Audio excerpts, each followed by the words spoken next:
53 missed calls. I watched the number climb on my phone screen while the morning sun broke gold across the water.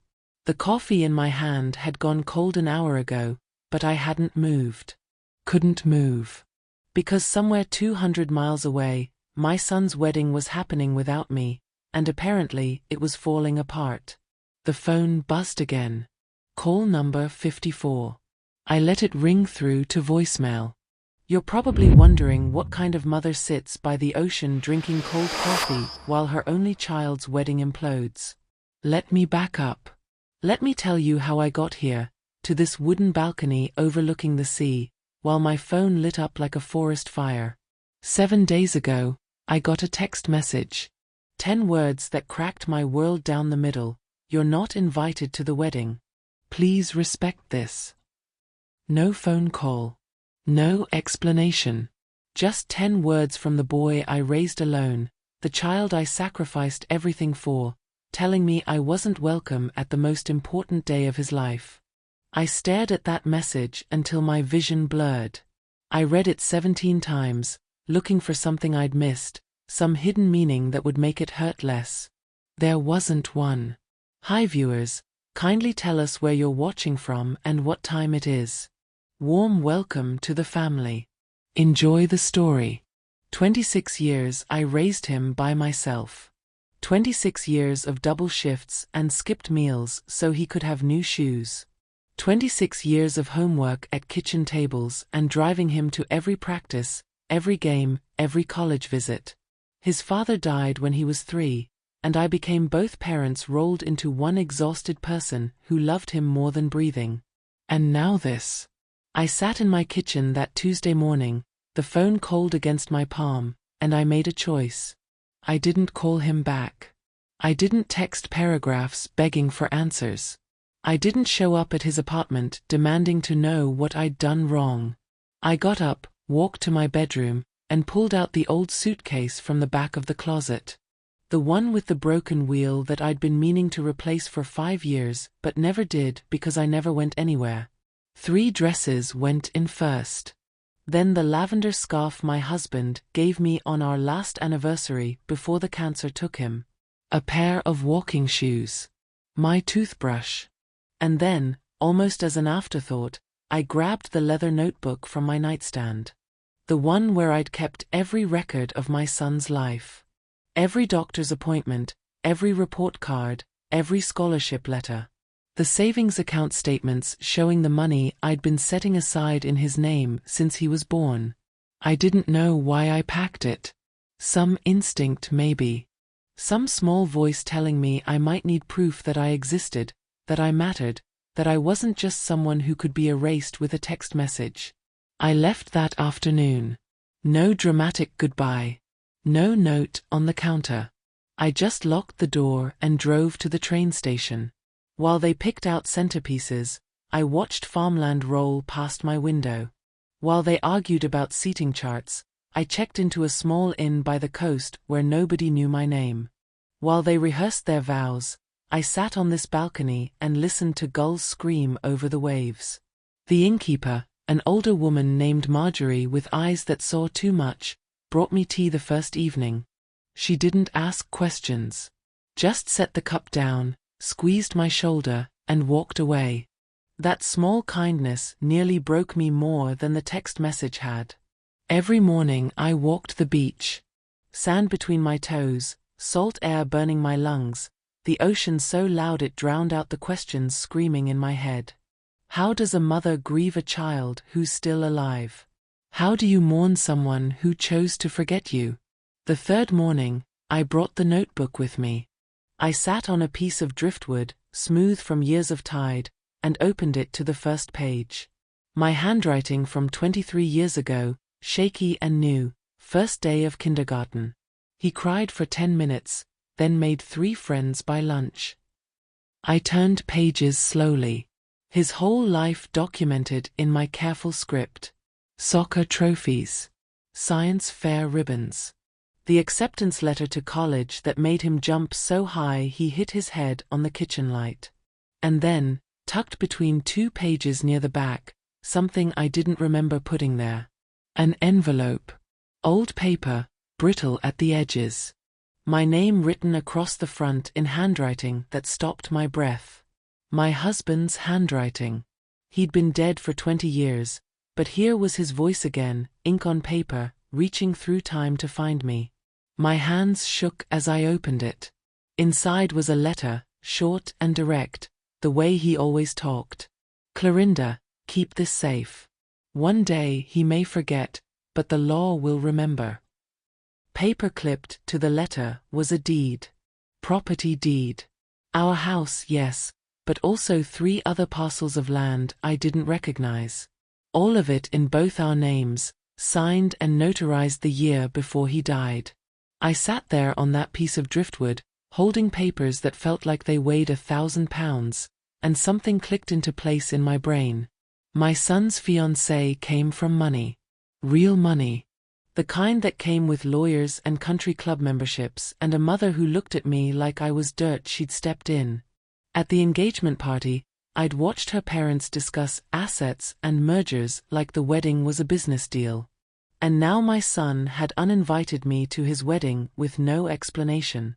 Now I was holding proof that I owned more than I thought I did. The timing felt too perfect to be coincidence.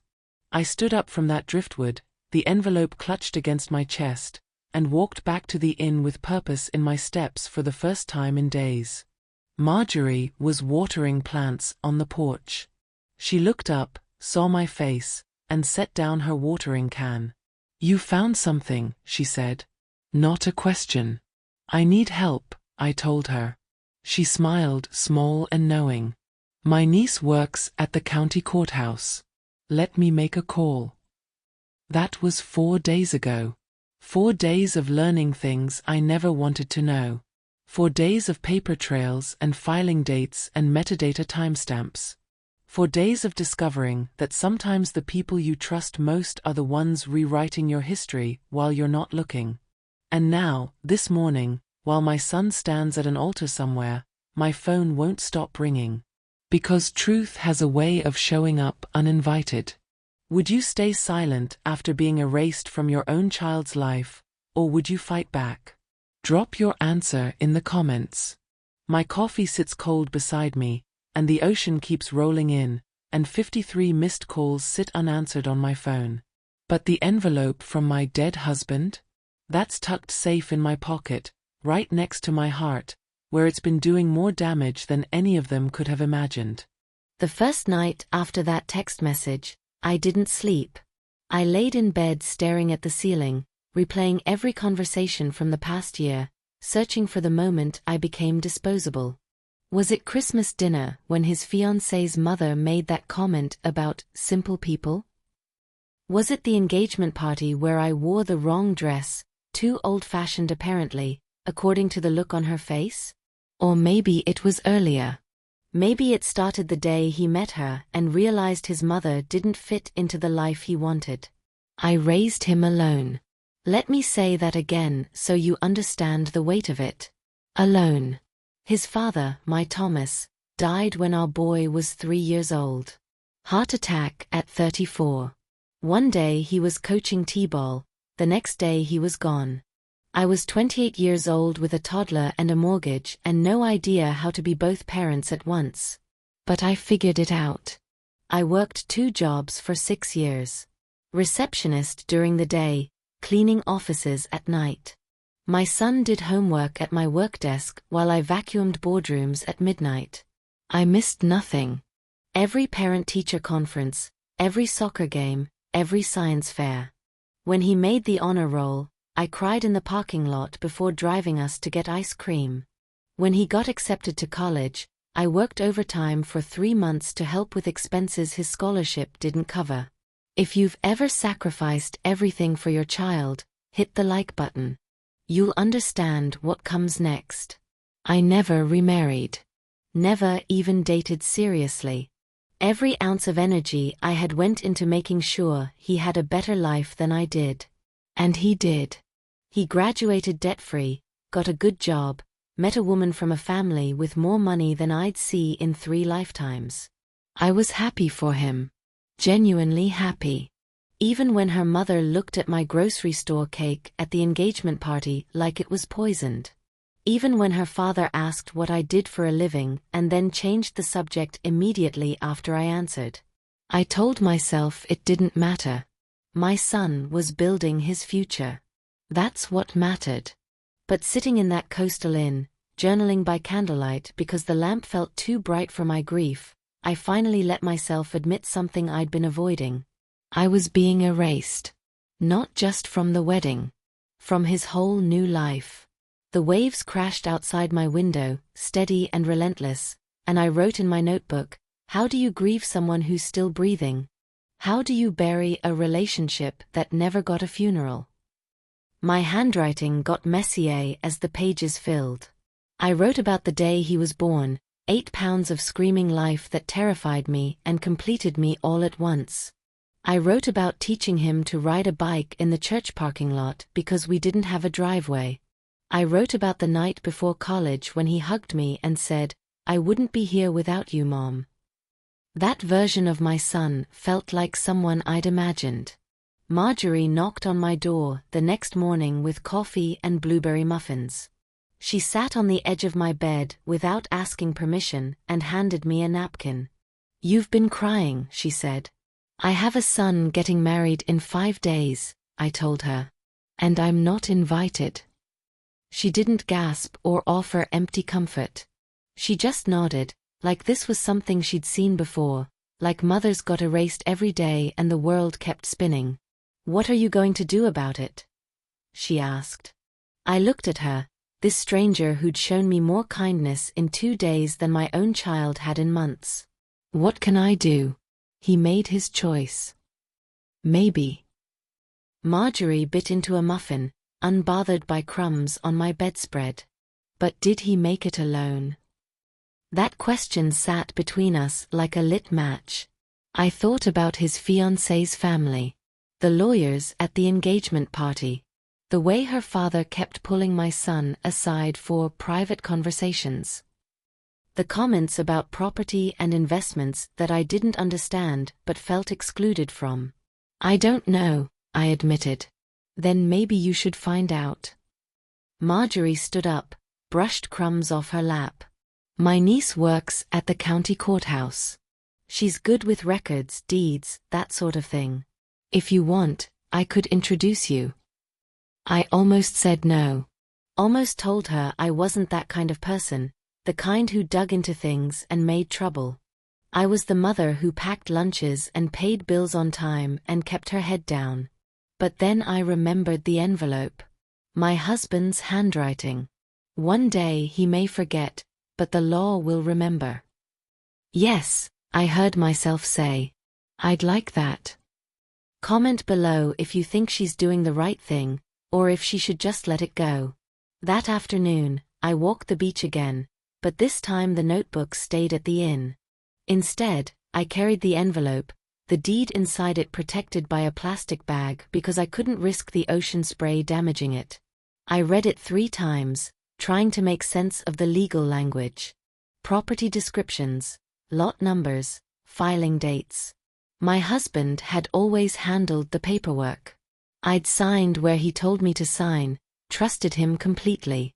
Now, holding proof of that trust, I felt him with me again. Not the sick man from the final months, but the sharp, careful Thomas who planned everything twice and kept backup copies of every important document. He'd known something I hadn't. He'd protected us in a way I was only now beginning to understand. The parcels of land listed on the deed weren't just random purchases. One was adjacent to the new shopping center they'd built 5 years ago. Another sat right on the proposed route for the highway expansion I'd read about in the paper. These weren't just assets. They were valuable assets. And they were in my name as much as they'd been in his. I walked back to the inn as the sun started setting, painting the sky orange and purple like a bruise. Marjorie was waiting on the porch with another woman, younger, maybe 30, with dark hair pulled back in a neat bun. "Clorinda, this is my niece Rebecca," Marjorie said. "She's taking her lunch break to talk to you." Rebecca shook my hand with a firm grip that reminded me of my husband.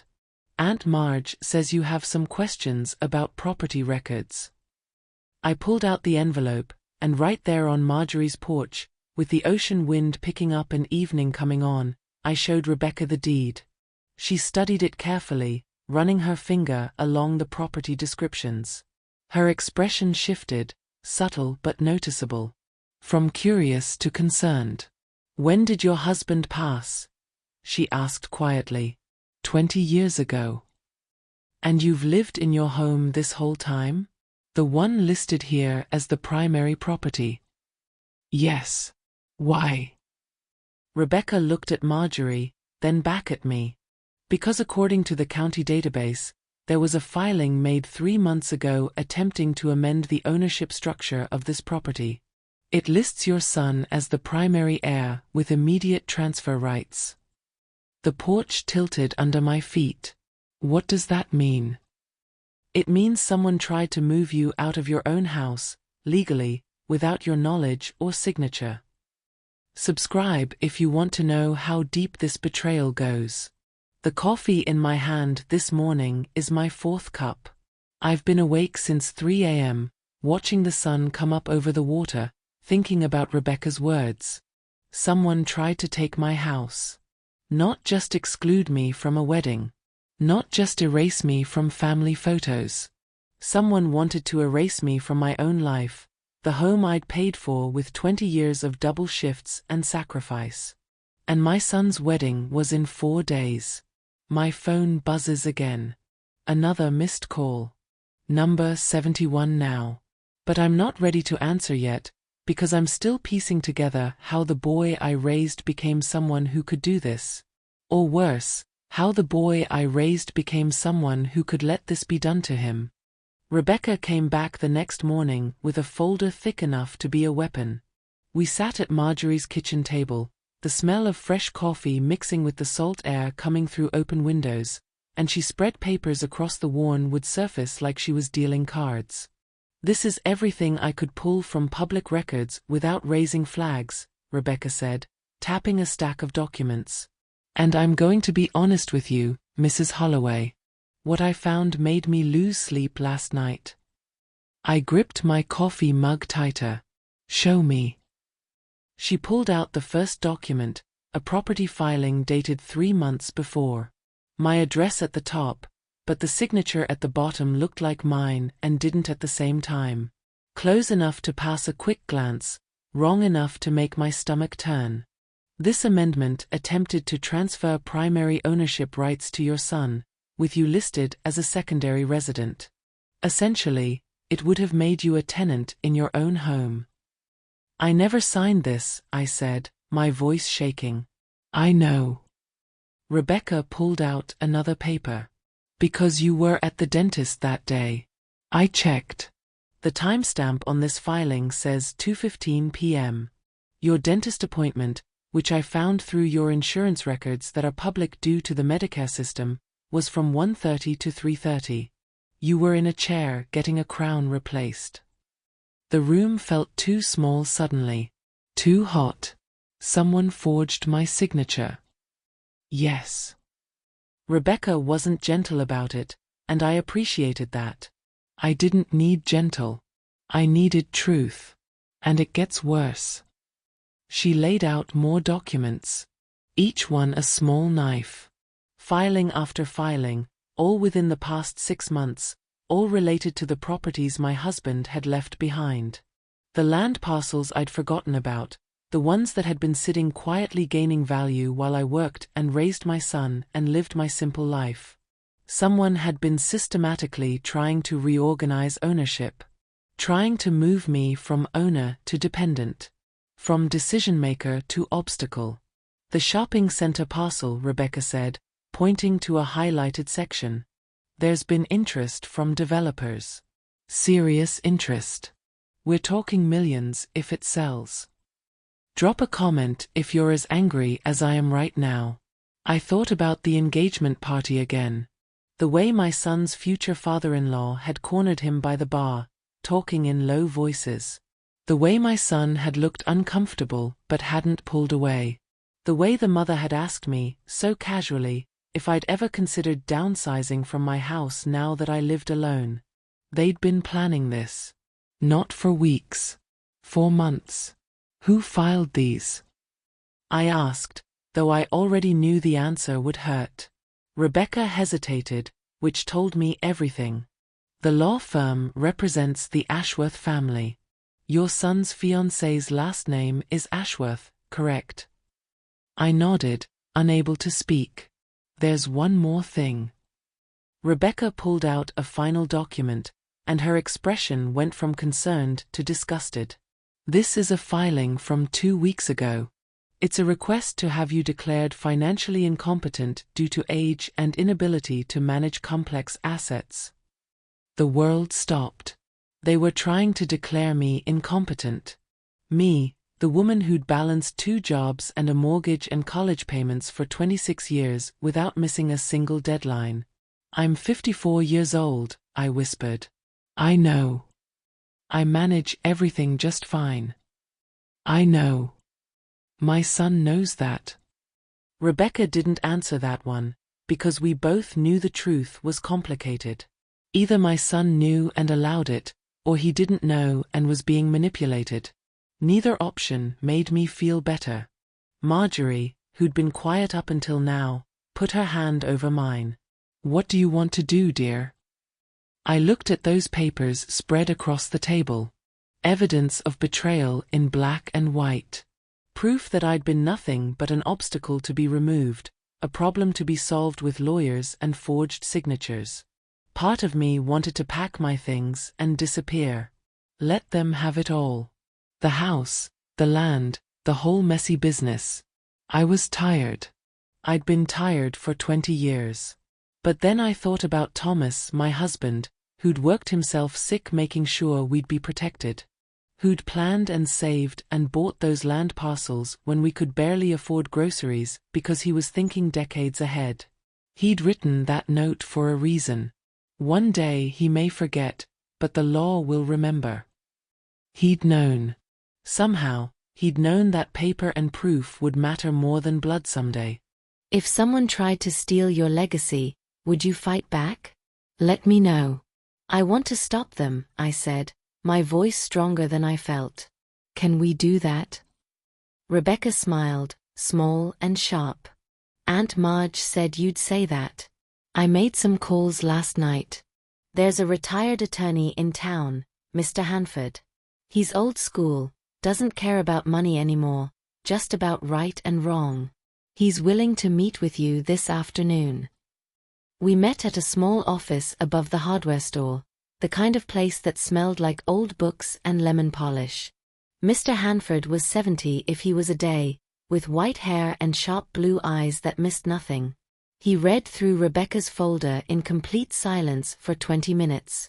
I sat across from his desk, trying not to fidget, while Marjorie squeezed my hand. Finally, he looked up. Mrs. Holloway, I'm going to ask you a question, and I need you to answer honestly. Do you believe your son knows about these filings? I'd been asking myself that question for days. I don't know, I admitted. 6 months ago, I would have said no way. Now? I don't know what to believe. Fair enough. He closed the folder and leaned back in his chair, which creaked like it was as old as he was. Here's what I can tell you. These filings are illegal. Multiple counts of fraud, forgery, and attempted elder abuse. The people who did this either thought you'd never notice or never fight back. I'm not that old, I said, a little defensive. You're also not powerless. He tapped the folder. This evidence is solid. We can file for an immediate freeze on all properties in question, pending investigation. It'll stop any transfers dead in their tracks. How long would that take? His smile was cold and satisfied. I can have it filed by tomorrow morning. It'll be in effect by noon. I did the math in my head. Tomorrow was Thursday. The wedding was Saturday.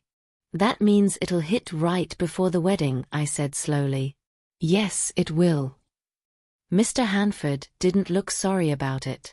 These people tried to rob you while planning a celebration. Poetic justice, if you ask me. I thought about my son, standing at an altar, the happiest day of his life. I thought about him getting this news, finding out his assets were frozen, his bride's family exposed as criminals. I thought about him hating me even more than he already did.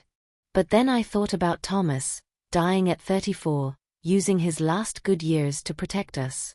I thought about myself at 28, terrified and alone, choosing to keep going anyway.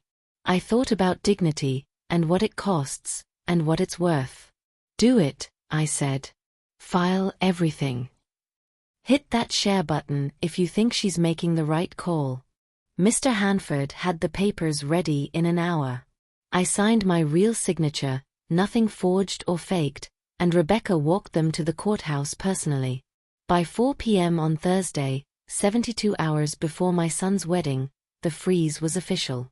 Every property my husband had left behind, every asset with my name on it, was locked down by court order pending investigation of fraud. I walked back to the inn as the sun set, and for the first time in a week, I felt something other than grief. I felt powerful. That night, I slept 6 hours straight. No nightmares, no endless replaying of that text message. Just deep, dark sleep like I'd been underwater and finally came up for air. I woke up Friday morning to 17 missed calls. The wedding was tomorrow, and apparently, someone had just figured out they had a problem. My phone rang again. My son's number. I watched it ring through to voicemail, then opened my notebook and wrote, "Sometimes love means drawing a line. Sometimes protecting yourself is the most honest thing you can do." The sun climbed higher, and the ocean kept rolling, and somewhere 200 miles away, a family of thieves was probably realizing they'd underestimated a tired mother who kept receipts. The calls started at 6 a.m. on Friday. First my son, which I ignored. Then a number I didn't recognize. Then another. Then the lawyers. They left voicemails, each one more desperate than the last, but I didn't listen to them yet. I wasn't ready to hear whatever story they'd constructed to explain away fraud and forgery. Instead, I made coffee, sat on the balcony, and watched the sunrise turn the ocean pink. Rebecca showed up at 7 with fresh pastries and news. She looked tired but triumphant, like she'd been up all night and enjoyed every minute of it. "It's chaos," she said, dropping into the chair across from me. "The Ashworth family lawyer called the courthouse 6 times yesterday afternoon. The judge is refusing to lift the freeze without a full hearing." "When's the hearing?" "Tuesday. 3 days after the wedding." Perfect timing. I sipped my coffee, bitter and hot, and felt nothing but calm.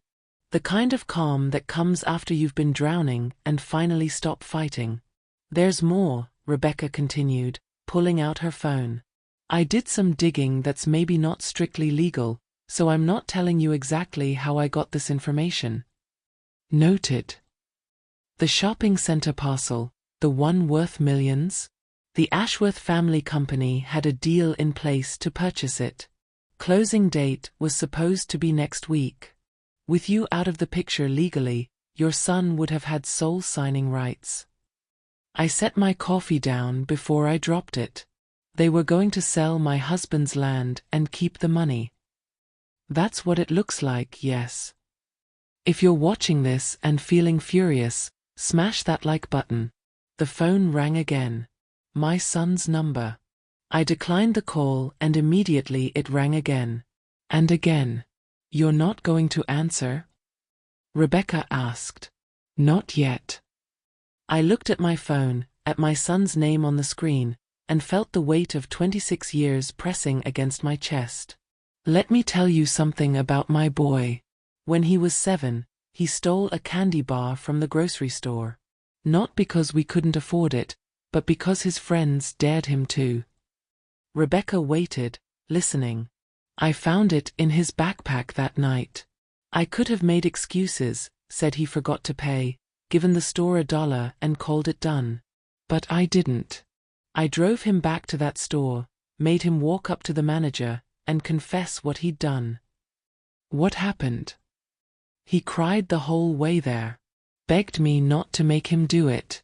But I stood right beside him while he told the truth, and then I paid for the candy bar and apologized to the manager for his behavior. I picked up my coffee again, the memory bitter and sweet at once. He never stole again. You taught him accountability, Rebecca said softly. I tried to. My phone rang again. So now I'm teaching him again. He's 30 years old, about to get married, and somewhere along the way he forgot that actions have consequences. That you can't erase people who inconvenience you. The morning stretched out, quiet except for the calls I kept ignoring. Marjorie brought lunch, a sandwich I didn't taste. Mr. Hanford called to confirm everything was locked tight, no loopholes, no easy ways out. At 2 p.m., Rebecca got a text from a friend who worked at the hotel where the wedding was being held tomorrow. They're having a meeting in the bride's suite, Rebecca said, reading off her phone. Your son, both sets of parents, and 3 lawyers. Apparently, it's not going well. Good. Let them panic. Let them try to untangle the mess they created while reaching for things that were never theirs. Comment below, is she being too harsh, or is this exactly what they deserve? That evening, I finally listened to the voicemails. The first 5 were from my son. His voice getting more frantic with each one. Mom, I don't know what's happening, but there's some kind of freeze on properties. Call me back. Please. Mom, the lawyers are saying you filed something. This doesn't make sense. We need to talk. Mom, answer your phone. The wedding is tomorrow. Whatever this is, we can fix it, but you have to call me back. Then came the voicemail that made me throw my phone across the room. Mom, Catherine's father says this is all a misunderstanding. He says there were just some paperwork updates for estate planning purposes. He's trying to help us, help you, but you're making this difficult. Why would you do this right before my wedding? Can't you just be happy for me? I sat on the floor where I dropped, staring at my phone on the carpet, and felt something break inside my chest that I don't think will ever heal completely. Estate planning. Paperwork updates. He believed them. My son, who I'd taught to tell the truth no matter what, believed their lies over my silence. Or maybe worse, maybe he knew the truth and chose to pretend he didn't. Marjorie found me there 20 minutes later, sitting on the floor in the dark. She didn't ask questions, just sat down beside me, her old bones creaking, and put her arm around my shoulders. I taught him better than this, I whispered. I know, dear. I taught him to be honest, to value people over things, to respect the sacrifices others make for him. Sometimes, Marjorie said quietly, people forget they're raising when they're desperate, or in love, or surrounded by people whispering what they want to hear. So what do I do? You already know what to do. She squeezed my shoulder. You keep standing up. You keep protecting what's yours. And you let him decide who he wants to be. The phone rang again. A new number this time. I recognized the area code from the Ashworth family lawyer who'd handled the engagement party contracts. I almost didn't answer. But something, maybe rage or maybe just exhaustion, made me pick up. Mrs. Holloway. The voice was smooth, practiced, the tone of someone used to winning. My name is Richard Ashworth. I'm Catherine's father. I believe there's been a terrible misunderstanding. No misunderstanding, I said, my voice flat. I understand perfectly. I don't think you do. These property filings, they were meant to help you. To simplify your estate planning so you wouldn't have to worry about complex assets as you get older. I'm 54. Of course. But planning ahead is wise, don't you think? And your son is perfectly capable of managing these properties. We were just trying to make things easier for everyone. Subscribe right now if you see through this manipulation. By forging my signature? Silence. Then carefully, I'm sure that was an administrative error. These things happen. Do they? Because the timestamp shows it was filed while I was at the dentist. Funny how administrative errors always seem to happen when the person whose signature is being forged isn't physically present to object. More silence. When he spoke again, the smooth tone was gone, replaced by something harder. Mrs. Holloway, my daughter is getting married tomorrow. Your son is getting married tomorrow. This freeze you filed is causing significant complications. I imagine it is. We can resolve this. After the wedding, we'll sit down, go through everything, clear up any confusion. But right now, you're ruining what should be the happiest day of their lives. Interesting that you're worried about happiness now, I said. Where was that concern when you were trying to steal my house? Nobody is stealing anything. You're being paranoid and frankly, a bit dramatic. Your son is very concerned about your mental state. And there it was. The real play. Make me the problem. Make me the crazy old mother who can't manage her own affairs. Tell my son, I said, my voice shaking but strong, that if he wants to talk to me, he knows where I am. But I'm not lifting that freeze. Not for the wedding, not after the wedding, not ever, until a judge looks at those forged documents and decides what happens next. You're making a mistake. The only mistake I made was not seeing sooner what kind of people my son was marrying into. Goodbye, Mr. Ashworth. I hung up before he could respond. My hands were shaking. My whole body was shaking. But I felt clear-headed for the first time in weeks. Rebecca was right. They'd counted on me being too polite, too scared, too grateful that my son had found a good family to question what they were doing. They'd counted on me disappearing quietly. They'd counted wrong. That night, I wrote in my notebook, "The wedding is tomorrow. I won't be there. But my truth will be." Sometimes that's the best gift a mother can give. The ocean was loud outside my window, waves crashing like applause or maybe like grief. I couldn't tell the difference anymore. Tomorrow my son would stand at an altar. Tomorrow he'd promise forever to a woman whose family tried to rob me blind. Tomorrow I'd sit right here, drinking coffee, watching the sea, and letting justice do its quiet work. Saturday morning came with storm clouds. I woke at 5, made coffee, and stood on the balcony watching lightning flicker over the ocean. The weather felt appropriate. Dramatic. Like even nature was commenting on what was about to happen.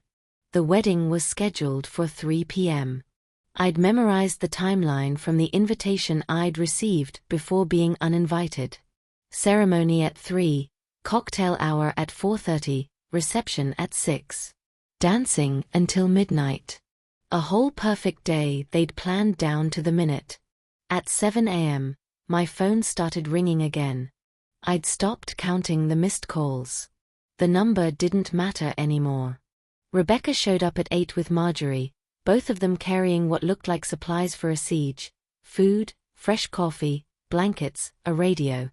"We're not leaving you alone today," Marjorie announced, setting up camp on my balcony like she was planning to stay forever. "You don't have to do this," I said, but I was grateful enough to cry. "We know," Rebecca said. "We're doing it anyway." If you have someone in your life who showed up when everyone else disappeared, comment their name below. Mr. Hanford called at 9. The freeze is holding. 3 different law firms tried to challenge it yesterday. Judge shut them all down. Nothing moves until Tuesday's hearing. Thank you. Mrs. Holloway, I've been practicing law for 47 years. I've seen every kind of family dispute, every betrayal, every scheme. What they tried to do to you. Top 5 worst I've encountered. You're doing the right thing. I wasn't sure I believed him, but I appreciated him saying it. The morning crawled by. We played cards. Marjorie told stories about her late husband. Rebecca showed me pictures of her kids. Normal things, human things, while 200 miles away my son was probably putting on a tuxedo and pretending everything was fine. At noon, the calls became constant. Every few minutes, someone new. My son. His bride. Her parents. Their lawyers. Even people I didn't know, wedding planners maybe, or relatives who'd been told the crazy mother was ruining everything. I turned my phone to silent and flipped it face down on the table. "How are you doing?" Rebecca asked quietly. "I honestly don't know." I watched clouds build over the water, dark and heavy with rain that hadn't fallen yet. Part of me wants to call him back. Part of me wants to pretend none of this is happening. And part of me just wants to know why.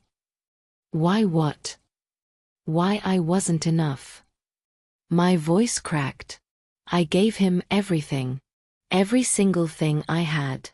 And it still wasn't enough to earn basic respect. Marjorie reached across the table and grabbed my hand. "Listen to me, dear. This isn't about you not being enough. This is about people who thought they could take advantage of someone kind. Your son either knows what's happening and is too weak to stop it, or he doesn't know and is too proud to ask questions. Either way, that's on him. Not you." At 2 p.m., 1 hour before the ceremony, my phone buzzed with a text. Not from my son. From a number I didn't recognize. "This is Catherine. We need to talk. Now." I showed it to Rebecca and Marjorie. They both frowned. "Don't respond," Rebecca advised. But something made me reply. Maybe curiosity. Maybe hope that my future daughter-in-law would be the reasonable one. "I'm listening," I typed back. 3 dots appeared. Disappeared. Appeared again. Finally, my parents made mistakes. They were trying to help. "But you're ruining my wedding day. People are asking questions. Our guests are confused. Can't you just undo this for one day? We can figure everything out next week." Drop a comment. Would you undo it, or would you stand firm? I read that message 3 times. Looking for an apology I couldn't find. Looking for acknowledgement that forging someone's signature isn't a mistake, it's a crime. Looking for any sign that my son had married someone with a conscience. I typed back, "Your parents tried to steal my house. That's not helping. That's fraud. I'm not undoing anything. Enjoy your wedding."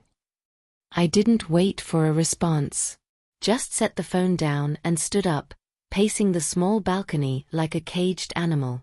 "I need to walk," I announced. "We'll come with you," Marjorie said immediately.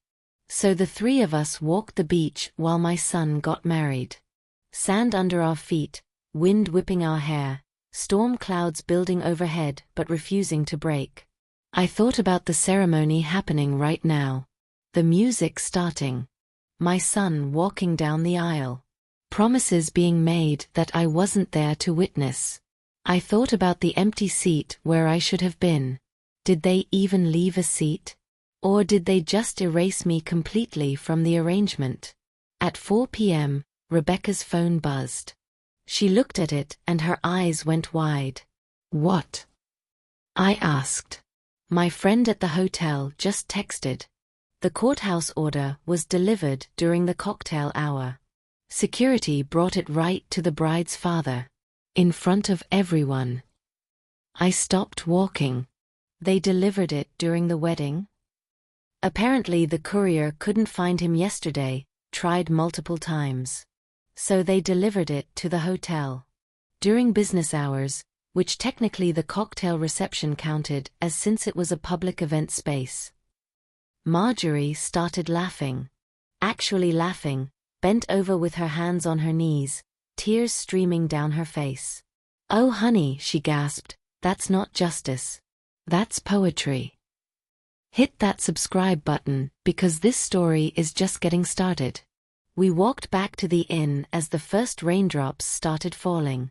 Big, heavy drops that felt like punctuation marks. The storm that had been threatening all day was finally here. I sat on the balcony under the covered section, watching rain hammer the beach, and thought about my son's reception happening right now. Dancing and champagne and cake while lawyers huddled in corners explaining why the groom's family assets were frozen pending fraud investigation. At 6 p.m., my phone started buzzing non-stop. Calls and calls and calls, more than before, urgent and endless. I picked it up. 53 missed calls. More texts flooded in. "Mom, answer your phone now. Mom, please, I'm begging you, call me back. Mom, you're destroying everything. Call me." I set the phone down, picked up my coffee, and took a long sip. Cold, like always. I never seemed to drink it while it was hot anymore. Marjorie handed me my notebook. "Write," she said simply. "Whatever you're feeling, get it out." So I wrote, "Today my son got married. Today I sat by the sea and protected what my husband built for us. Today I chose myself. I don't know if that makes me a good mother or a terrible one. I just know I couldn't disappear quietly. Not even for him." The phone kept buzzing. The rain kept falling. The ocean kept rolling in, indifferent to human drama, ancient and patient. And I sat there, surrounded by two women who barely knew me but chose to stand with me anyway, and felt both heartbroken and unbreakable at the same time. Because sometimes the hardest thing a mother can do isn't sacrifice everything for her child. Sometimes the hardest thing is refusing to disappear when they ask you to. The phone was still ringing when the sun came up Sunday morning. 53 missed calls had turned into 92 overnight. I'd finally turned the phone completely off around midnight, unable to sleep with the constant buzzing, the constant demand for my attention now that I'd become a problem that needed solving. Funny how I went from invisible to essential in less than 24 hours. I made coffee in the pre-dawn dark, my hands steady for the first time in days. The storm had passed overnight, leaving the beach clean and the air sharp with salt. Everything felt washed new, like the world had reset while I slept. Rebecca knocked at 6 a.m., earlier than usual, her face flushed with excitement or maybe just from running up the stairs. "You need to see this," she said, shoving her phone at me.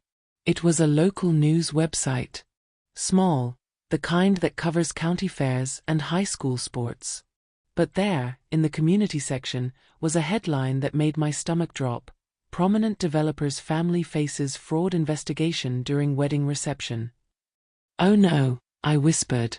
"Oh yes," Rebecca said, grinning like this was Christmas morning. "Someone at the hotel talked to a reporter. The whole story's out there. The forged signatures, the attempted property theft, the courthouse order delivered during cocktail hour. It's everywhere." I sat down hard on the bed. This wasn't what I wanted. I didn't want public humiliation or revenge. I just wanted to protect what was mine. But the truth has its own momentum once it starts moving. Comment below if you think they got what they deserved, or if this went too far. Marjorie arrived with breakfast, newspapers tucked under her arm. 3 different local papers, all with some version of the story.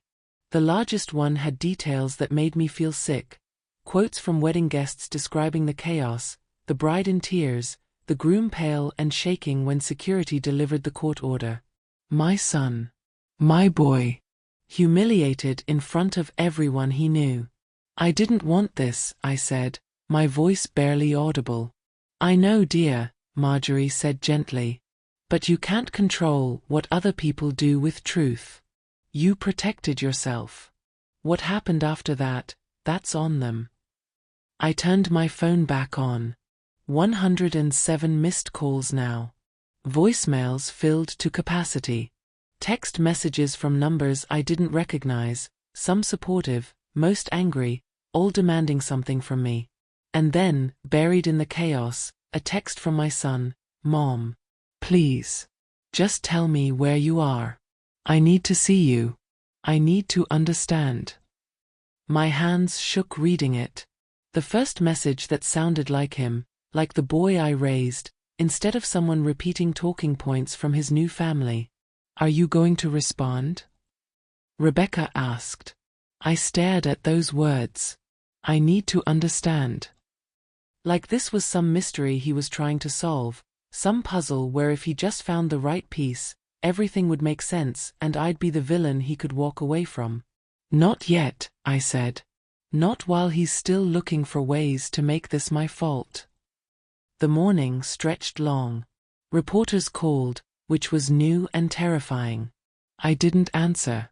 Mr. Hanford called to warn me not to speak to media, that anything I said could complicate Tuesday's hearing. At noon, a car pulled up to the inn. Expensive, black, the kind with tinted windows that screamed money and lawyers. My stomach clenched. Rebecca looked out the window. "That's the Ashworth family car." "How do you know?" "I've been doing my research." She pulled back from the window quickly. Two men getting out. One looks like the father, the other's probably a lawyer. Marjorie stood up, straightening her cardigan like armor. "I'll handle this."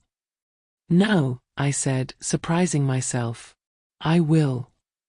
I walked downstairs before I could change my mind, my heart hammering but my spine straight. If they wanted confrontation, I wouldn't hide.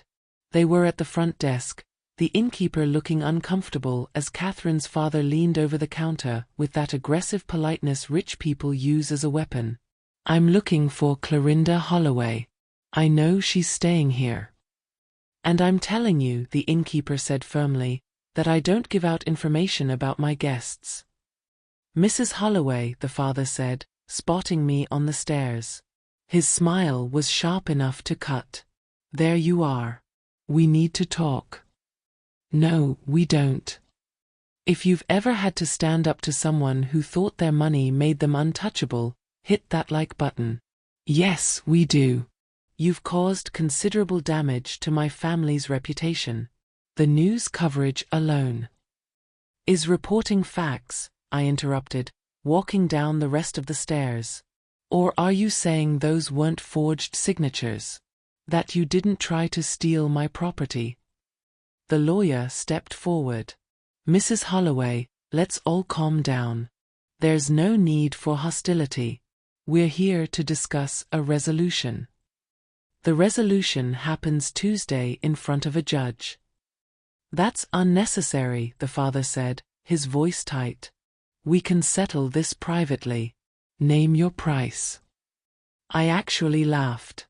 Couldn't help it. "You think I did this for money? Everyone has a price. Mine is something you can't pay. It's called honesty, respect, basic human decency." I crossed my arms. "Where's my son? Does he know you're here trying to buy my silence?" Something flickered across the father's face. Discomfort, maybe. Or calculation. "Your son is very upset. The wedding was ruined. His bride is devastated. All because you couldn't handle some simple estate planning." "Get out," I said quietly. "Excuse me?" "Get out of this inn. Get off this property. And tell my son that if he wants to talk to me, he knows my number. But I won't speak to him while you're whispering in his ear." The lawyer pulled at the father's arm. "Let's go. This isn't productive." They left, the expensive car pulling away with gravel crunching under tires. I stood there shaking, adrenaline flooding through me like lightning. The innkeeper came around the counter and hugged me. Just hugged me, this woman I'd known for a week, and I broke down crying on her shoulder. "You did good," she whispered. "You did so good." That afternoon, alone on the balcony while Marjorie and Rebecca gave me space, I finally opened my son's voicemails. Not all of them. Just the most recent one, from late last night. His voice was raw, exhausted. "Mom, I don't understand what's happening. Catherine's family says you're trying to sabotage our marriage. My wedding day was supposed to be perfect, and instead it turned into chaos. Everyone's asking me questions I can't answer because I don't know what's going on. I don't know why you filed that freeze. I don't know why you're not talking to me. I don't know anything anymore except that my mother wasn't at my wedding and now she's apparently at war with my wife's family. Just call me back. Please. I miss you." I listened to it 3 times. Heard the confusion in his voice, the genuine hurt. Also heard what wasn't there, any acknowledgement that maybe possibly his wife's family had done something wrong. Any question about why I would file a freeze in the first place. He missed me. But he didn't trust me. Should she call him back now, or wait until he asks the right questions? Comment your answer. The sun was setting when Rebecca came back up with news. The Ashworth family withdrew their development offer on your shopping center parcel. My friend at the county said they pulled out this morning. Something about complications with ownership clarity. They're backing off. They're protecting themselves. If the fraud investigation goes forward, anything they purchased from you or your son could be contested. They're cutting their losses. I should have felt victorious. Instead, I just felt tired. That night, I wrote in my notebook, "My son got married yesterday. I wasn't there.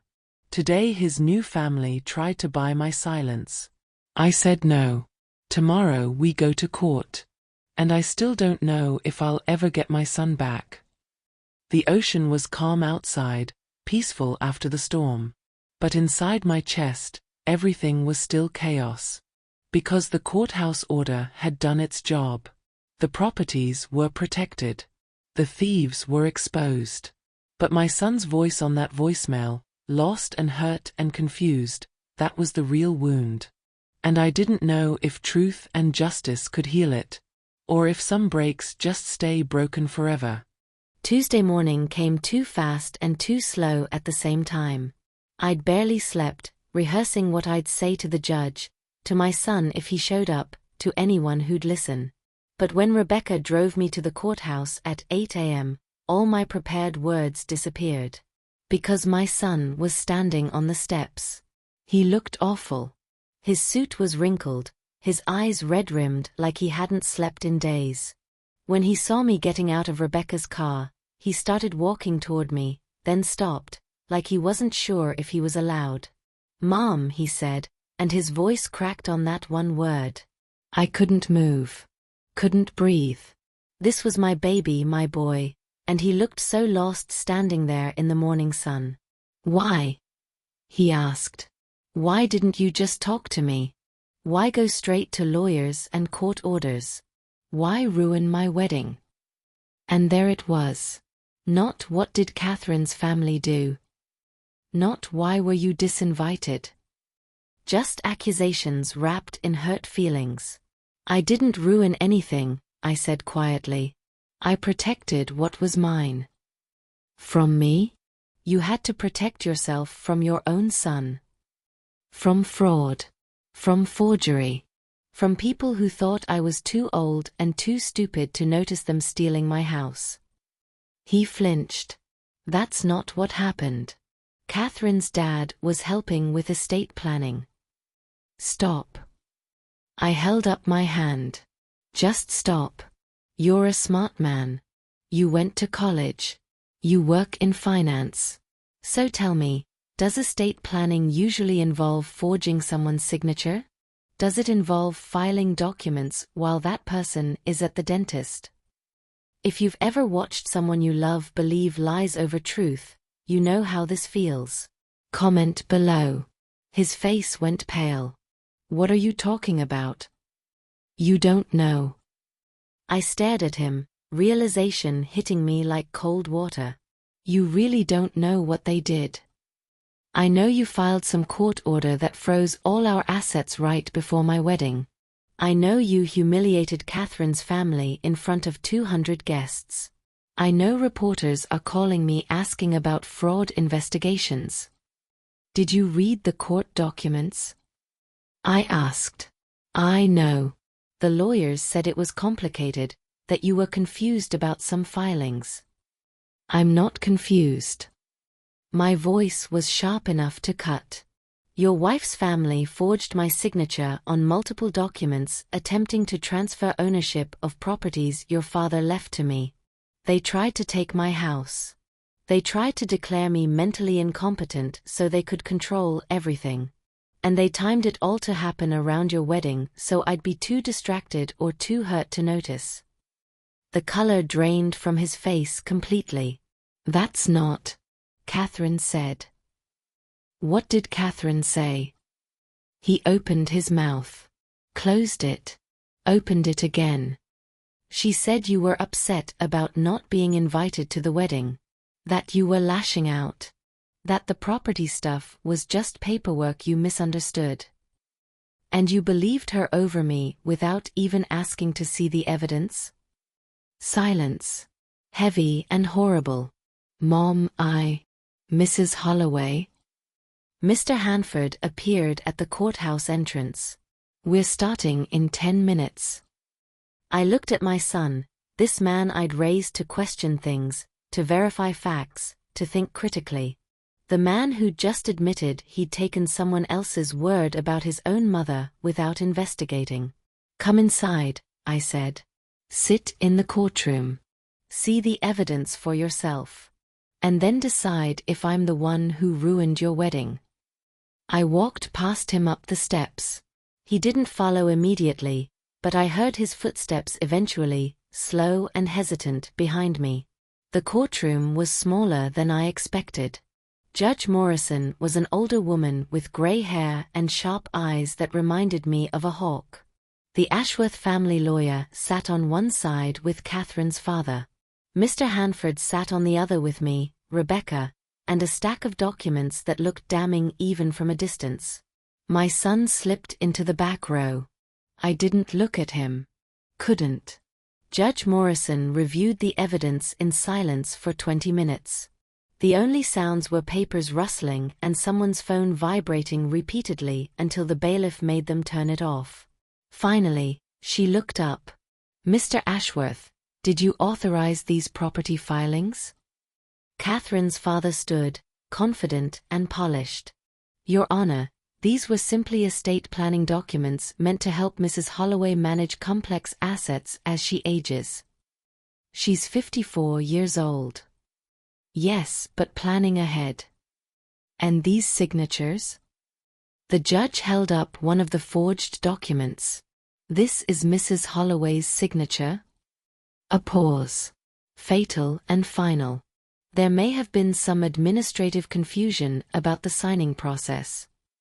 Subscribe right now because you need to hear what happens next. Administrative confusion, the judge repeated, her voice flat. Mr. Ashworth, I've been on this bench for 18 years. I've seen every kind of fraud, every excuse, every attempt to dress up theft in legal language. This is not administrative confusion. This is systematic forgery with clear intent to defraud. The lawyer stood quickly. Your Honor, if we could perhaps discuss this in chambers. No. We're discussing it right here. Judge Morrison looked at me. Mrs. Holloway, you filed for a freeze on all contested properties pending investigation. You also filed a police report for fraud and forgery. Is that correct? Yes, Your Honor. And you're seeking what outcome today? Mr. Hanford stood. We're seeking a permanent injunction against any transfers or modifications to these properties without Mrs. Holloway's explicit written consent, verified by an independent notary. We're also requesting full restitution for any legal fees incurred defending against this fraud. The judge nodded, wrote something down. The freeze remains in effect indefinitely. All previous filings attempting to modify property ownership are hereby declared void. Mr. Ashworth, you and your legal team are ordered to surrender any and all documents related to Mrs. Holloway's properties within 48 hours. Additionally, I'm referring this case to the State Attorney for criminal investigation of fraud and forgery. The courtroom went silent. Someone in the back gasped, probably my son. Catherine's father's face turned red. Your Honor, this is excessive. What's excessive, the judge interrupted, is attempting to steal someone's home while planning a wedding to her son. What's excessive is forging signatures and filing false documents. What's excessive is thinking this court wouldn't notice or wouldn't care. We're done here. She banged the gavel, and just like that, it was over. Mr. Hanford squeezed my shoulder. Rebecca was smiling so wide I thought her face might split. And I just sat there, numb and victorious and completely empty all at once. Outside the courtroom, my son was waiting. He looked like he'd been hit by a truck. Mom, he started, but I kept walking. Not now. Please, I need to explain. Explain what? I spun around, and all the rage I'd been holding back for 2 weeks exploded out. Explain how you believed people you've known for 2 years over the mother who raised you. Explain how you disinvited me from your wedding without even telling me why. Explain how you never once asked to see the evidence before deciding I was the problem. I didn't know, he said desperately. I swear, I didn't know what they were doing. You didn't want to know. There's a difference. I walked to Rebecca's car, got in, and didn't look back as we drove away. Behind me, I knew my son was standing on those courthouse steps, finally understanding what he'd lost. And the terrible truth was, I didn't know if I could forgive him for choosing ignorance over asking questions. Some betrayals cut too deep to heal with apologies. The phone started ringing again an hour after we left the courthouse. This time, I answered. Mom, please don't hang up. My son's voice was wrecked. I need to talk to you. I need to. I don't even know what I need. Please. I sat on the balcony, the ocean spread out before me like always, and pressed the phone to my ear hard enough to hurt.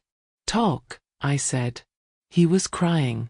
I could hear it in his breathing, in the way his words caught. I'm so sorry. I'm so sorry. I sat in that courtroom and listened to the judge list everything Catherine's family did, and I wanted to disappear. I wanted to die. Because you tried to tell me, and I didn't listen. You didn't just not listen. You blamed me. You accused me of ruining your wedding. I know. He was sobbing now, full, ugly crying. I know, and I hate myself for it. I was so wrapped up in the wedding, in Catherine, in wanting to fit into her family, that I believed what was easiest to believe. That you were overreacting. That you were jealous or difficult or just not understanding. I raised you better than that, I said, and my own voice broke. I know. God, Mom, I know. You taught me to ask questions, to verify things, to never just accept what someone tells me. And I forgot all of it. I forgot everything you taught me the second it became inconvenient. Have you ever had to listen to someone apologize after they've already broken your trust? Comment if you know this pain. The line went quiet except for his breathing, ragged and desperate. Where's your wife? I asked. I don't know. We had a fight after the courthouse. A bad one. She kept saying her father was just trying to help, that this was all a misunderstanding blown out of proportion. I asked her if she knew about the forged signatures. She couldn't look at me when she said no. Do you believe her? Long pause. I don't know what I believe anymore. I closed my eyes, felt the ocean breeze on my face, and tried to figure out what to say to my son who'd finally woken up but maybe too late. I want to see you, he said. Can I come there? Wherever you are. I need to see you, Mom. I need to look at you and apologize properly and try to fix this. I don't know if you can fix this, I said honestly. I have to try. Please. Just give me a chance to try. I should have said no. Should have told him he'd made his choice and now he had to live with it. But he was my son. My only child. And despite everything, despite the hurt and the betrayal and the 2 weeks of hell, I still loved him. I'm at the Seaside Inn, I heard myself say. Room 12. I can be there in 3 hours. Come tomorrow. I need tonight to think. Okay. Okay, tomorrow. Thank you, Mom. Thank you for not giving up on me. I hung up before I said something I'd regret. That night, I played the old voicemail from before the courthouse hearing. The one where he sounded lost and confused and still couldn't quite bring himself to question his wife's family. Then I played today's phone call in my head. The crying, the apologies, the self-hatred in his voice. Were they the same person? Or had the courthouse hearing finally shown him who he'd become? Marjorie brought dinner, soup and bread that I didn't taste. She sat with me while I picked at it. He's coming tomorrow, I told her. Good. Is it? I don't know what to say to him. I don't know if sorry is enough. She was quiet for a long moment. My son and I didn't speak for 5 years, she finally said. He chose his wife's family over me too. Different circumstances, same pain. When he finally came back, apologizing and broken, I had to decide, was I going to hold on to the hurt, or was I going to try to rebuild? What did you choose? Rebuild. Not because I forgot what he did. Not because I forgave everything right away. But because I decided that living in anger forever would destroy me more than it would hurt him. If you've been where Clorinda is right now, torn between love and hurt, let us know in the comments. I didn't sleep that night. Couldn't. Instead, I sat on the balcony writing in my notebook, trying to figure out what I wanted to say when my son showed up. At 3 a.m., I wrote, I love you. I'm angry at you. I miss you. I don't trust you. All of these things can be true at the same time. At sunrise, I wrote, you were my whole world for 26 years. Then you made me feel like I was nothing. I don't know how to forget that feeling. At 8 a.m., there was a knock on my door. He was early. Of course he was early. Probably drove through the night, too anxious to wait until a reasonable hour. I opened the door, and we just stared at each other. He looked terrible. Unshaven, clothes wrinkled, eyes swollen from crying. Hi, Mom, he whispered. Come in. We sat on the balcony, the ocean between us and silence, and I waited for him to figure out how to start. I brought something, he finally said, pulling papers from his bag. I went through everything last night. All the property files, all the documents Catherine's family had given me to sign, all of it. I found these. He spread them on the small table. Forms I'd never seen, signatures that looked like mine but weren't, dates that told a story of systematic fraud. They started 6 months ago, he said. Right after we got engaged. Her father kept pulling me aside, talking about family assets and securing our future. He said you'd want to simplify things as you got older, that it was a gift to you. He made it sound so reasonable. You never thought to ask me? No. He looked at me, shame written across his face. Because he also said you were getting forgetful. That you'd probably just get confused if I brought it up. That it was better to handle it quietly so you wouldn't worry. And you believed I was becoming incompetent at 54. I didn't think about it that hard. That's the truth, and it's awful, but it's true. I was planning a wedding. I was stressed. And he seemed so confident, so sure that this was normal and helpful. I just signed what he put in front of me. I wanted to scream at him. Wanted to ask how he could be so stupid, so blind, so willing to let someone else think for him. But looking at him sitting there, broken and ashamed, I realized something. He wasn't evil. He was weak. And maybe that was worse. What about the wedding invitation? I asked. Or the lack of one? He flinched. That was Catherine. She said her mother thought it would be awkward having you there while all the property stuff was being sorted out. That it would be better to celebrate with you separately later. I argued with her about it. I swear I did. But she cried and said her mother would be devastated if the wedding wasn't perfect, and I gave in. You texted me. 10 words. After 26 years, you thought 10 words was enough. I was a coward. I knew if I called you, you'd ask questions I couldn't answer. Or wouldn't want to answer. So I texted you and told myself it was kinder than a phone call.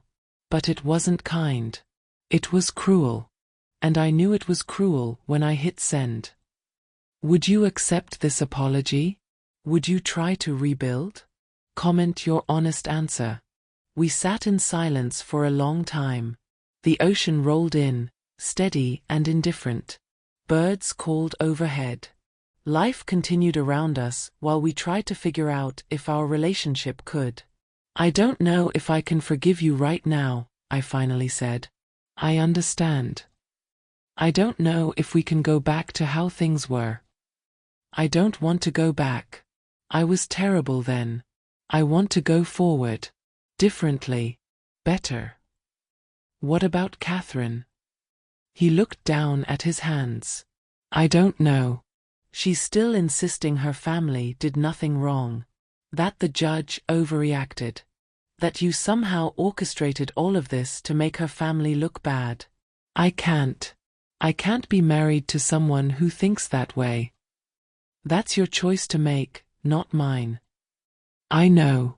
But I need you to know that I'm choosing differently now. I'm choosing to ask questions. To see evidence. To not just believe what's comfortable.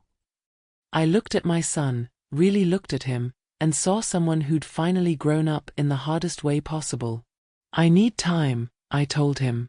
I need you to prove that this isn't just guilt talking. That you actually understand what you did wrong. Okay. Whatever you need. However long it takes. He left an hour later. We hugged at the door, awkward and careful, like we were both made of glass. After he was gone, I found a voicemail on my phone I must have missed during our talk. It was from Catherine. Her voice was cold, controlled. This is ridiculous. You've poisoned my husband against my family.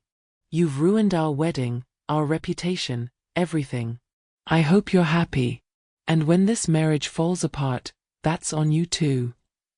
I deleted it without responding.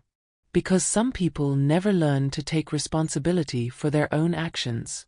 And I was done being blamed for other people's choices. A week passed before I went home. 7 days of walking the beach, writing in my notebook, talking with Marjorie and Rebecca about everything and nothing. 7 days of my son calling every evening, just to talk, not asking for forgiveness or pushing for reconciliation, just talking. Like we used to before everything broke. He told me about work.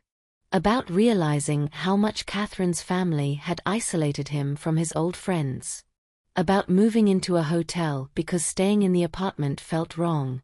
About starting to see a therapist to figure out how he'd lost himself so completely. I listened, mostly.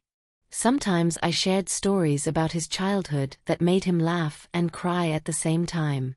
Sometimes I just let the silence sit between us, comfortable and healing in its own way. On the 7th day, Mr. Hanford called with an update. The state attorney is moving forward with fraud charges against Mr. Ashworth and his legal team. They're looking at 2 to 5 years if convicted.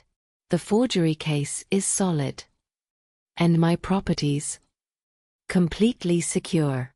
All the fraudulent filings have been expunged from public record.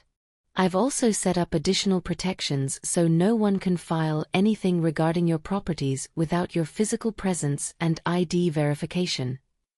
Thank you. Mrs. Holloway, I've been practicing law a long time. Cases like this usually end with families destroyed forever. The fact that your son showed up to that courthouse, listened to the evidence, and actually changed his mind? That's rare. That's worth something. After he hung up, I sat on the balcony one last time, watching the ocean that had become my refuge, and thought about what Mr. Hanford said. My son had changed his mind. He'd admitted he was wrong. He was trying, clumsily and imperfectly, to make amends. It didn't erase what he'd done. Didn't make the betrayal hurt less. But it was something. If you believe people can change after they've hurt you deeply, comment "second chances" below. Marjorie helped me pack that evening, folding my clothes with the care of someone who understood endings and beginnings. You going to be okay? She asked. I don't know. But I think I'm going to try. That's all any of us can do, dear. Rebecca drove me to the train station the next morning. We didn't talk much, but when I got out of the car, she hugged me tight. You're one of the strongest people I've ever met, she whispered. Don't forget that. I'm really not. I'm just someone who kept her receipts. She laughed. Same thing. The train ride home felt different than the one that brought me to the coast. Then, I'd been running from pain. Now, I was returning to face whatever came next. My son was waiting at my house when I arrived. He'd mowed the lawn, I noticed. Fixed the loose shutter on the front window that had been broken for months. Small things, but they mattered. Welcome home, he said nervously. Thank you for taking care of the place. Mom, about Catherine and me. I held up my hand. You don't have to explain anything to me. That's your marriage, your choice. We're separated. Officially. She filed papers last week. He looked relieved saying it, which told me everything I needed to know. Her family is furious, threatening to sue me for the wedding costs. My lawyer says they don't have a case, but they're trying anyway. I'm sorry. I'm not. He met my eyes. I'm sad it didn't work out. But I'm not sorry it's over. I was becoming someone I hated. Someone who valued money and status over people. Over you. We went inside, and the house felt smaller than I remembered. Less lonely though, with my son sitting at the kitchen table drinking coffee like he used to on Sunday mornings before life got complicated. What happens now? He asked. I don't know. We figure it out, I guess. Slowly. Carefully. Can I come by for dinner sometimes? Like we used to? Yeah, I said and meant it. You can come by for dinner. It wasn't forgiveness, not completely. But it was a start. Over the next few months, we rebuilt slowly. Dinner once a week. Then twice. Phone calls that lasted longer than 5 minutes. Conversations where we actually listened to each other instead of just waiting to talk. He never asked me to forget what happened. Never suggested we just move past it without dealing with the damage. Instead, he showed up consistently, proved through actions that he'd learned something, that he'd changed. One evening, 6 months after the courthouse hearing, he brought over dinner and a manila envelope. What's this? I asked. The final settlement from the Ashworth family. The criminal charges were reduced in exchange for restitution. Full reimbursement for your legal fees, plus damages for emotional distress. He pushed the envelope toward me. It's not enough. I know it's not enough. But it's something. I didn't open it. Just set it aside. Money was never the point. I know. The point was respect. Dignity. Being treated like you mattered. He swallowed hard. I'm still sorry I forgot that. I know you are. Share this story if you believe healing takes time, but it's possible. We ate dinner that night talking about normal things. His new apartment. My garden. The neighbor's dog that barked at everything. Simple, ordinary conversation that felt like medicine. Later, after he left, I opened the envelope. The check was substantial, more than I expected. But what caught my attention was a handwritten note tucked inside. From my son, Mom, I'm including my own check here too. Not to buy forgiveness, but to start repaying you for 26 years of sacrifices I never properly acknowledged. It's not enough. It'll never be enough. But I hope it shows you that I finally understand what I took for granted. I love you. I'm sorry. I'm going to keep showing up until you believe me. Your son. I cried reading it. Not sad tears or angry ones. Just tears that came from somewhere deep and complicated, where love and hurt and hope all lived together. The truth is, what happened changed us both. I learned that loving someone completely doesn't mean letting them treat you badly. He learned that choosing comfort over truth costs more than you think. We didn't get a fairy tale ending. Our relationship would always carry scars from those weeks when he chose wrong and I had to choose myself. But we got something maybe more valuable, a second chance built on honesty instead of obligation. And some days, that felt like enough. It's been 2 years since that text message uninvited me from a wedding. 2 years since I sat by the ocean watching my phone light up with 53 missed calls while my son's perfect day imploded under the weight of truth. My son asks me sometimes if I regret it. If I wish I'd handled things differently, quietly, privately, in a way that wouldn't have caused so much public drama. The answer is no. Because here's what I learned sitting on that balcony with cold coffee and a dead husband's foresight in my pocket. Dignity isn't something you're given. It's something you claim. For 26 years, I'd been the mother who sacrificed everything. Who worked 2 jobs and missed sleep and put everyone else's needs before my own. And somewhere along the way, I'd taught my son that my comfort, my security, my worth were negotiable. Not through cruelty. Through endless accommodation. When they tried to erase me from the wedding, I could have begged.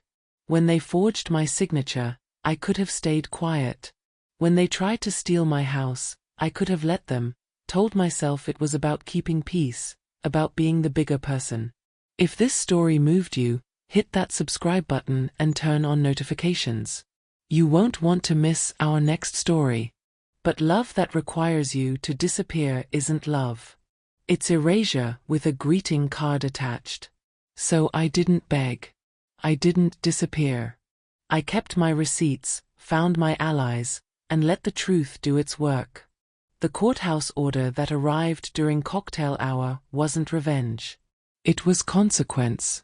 It was the natural result of people who thought kindness meant weakness, learning that even gentle people have limits.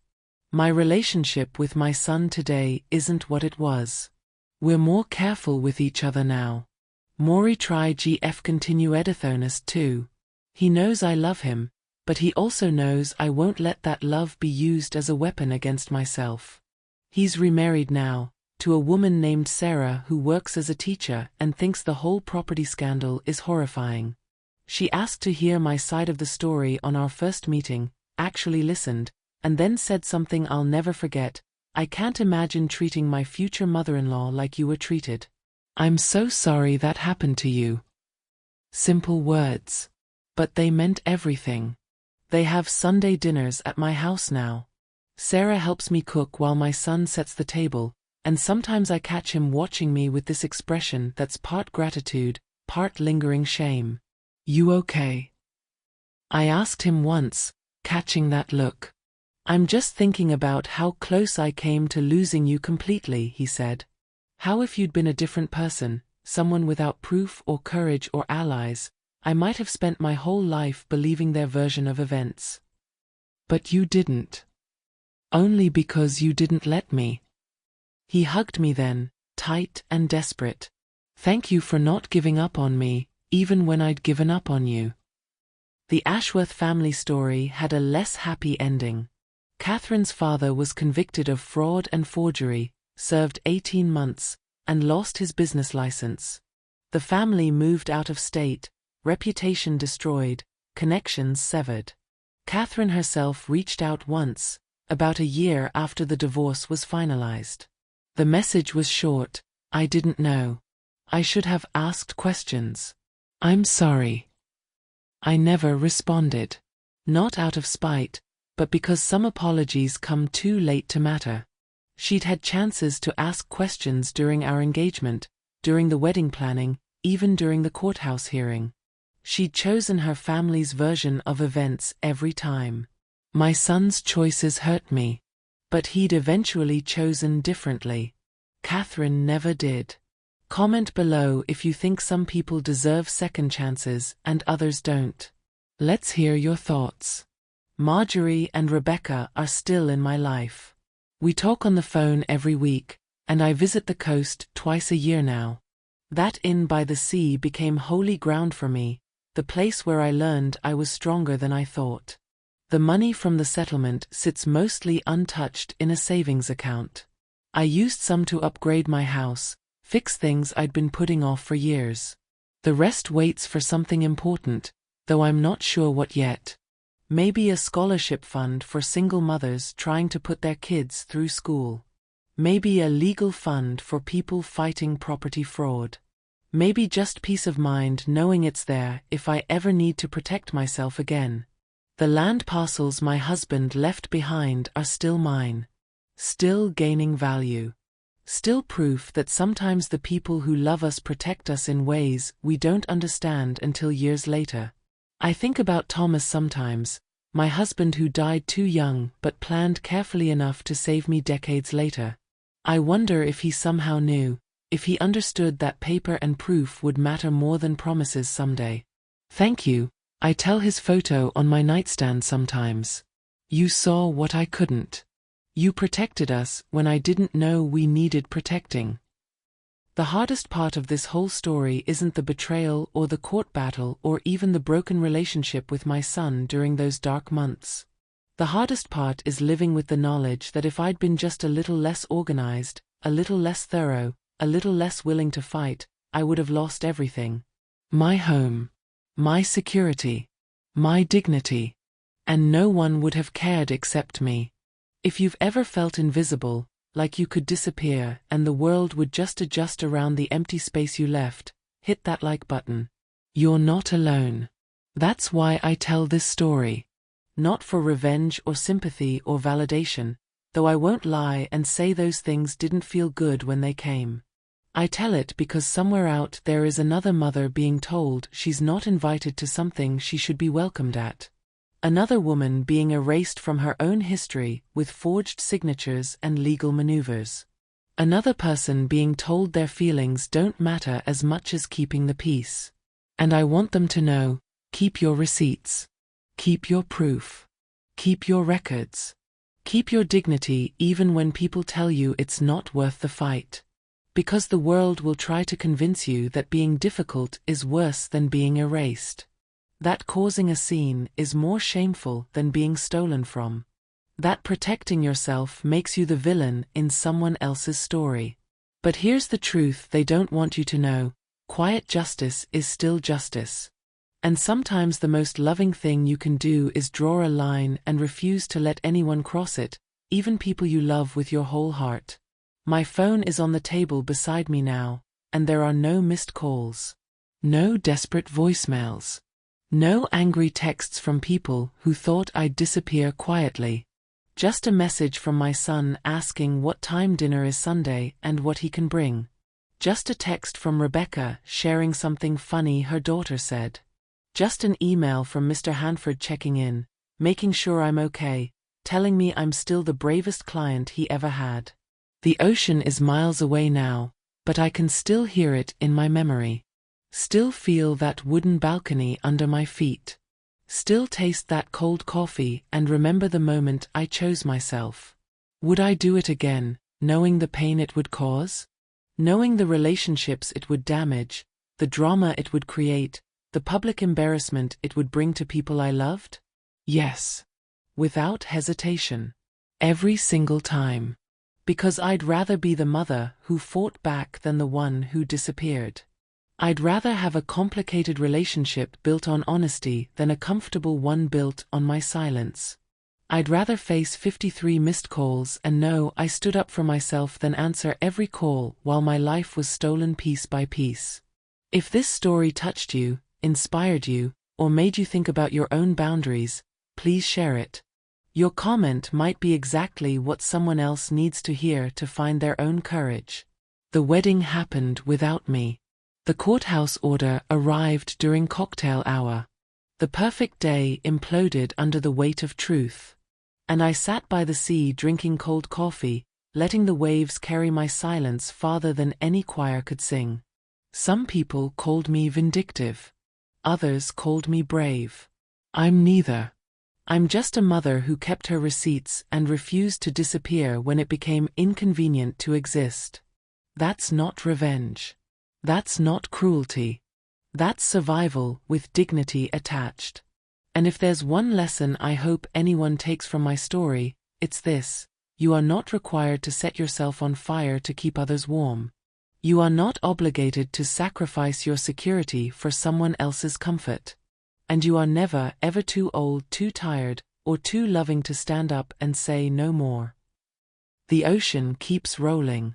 The sun keeps rising. And I keep living, proof that sometimes the quiet ones are strong not because they never break, but because they know how to put themselves back together when they do. My name is Clarinda Holloway. My son uninvited me from his wedding with a text message. I didn't beg. I packed my bags.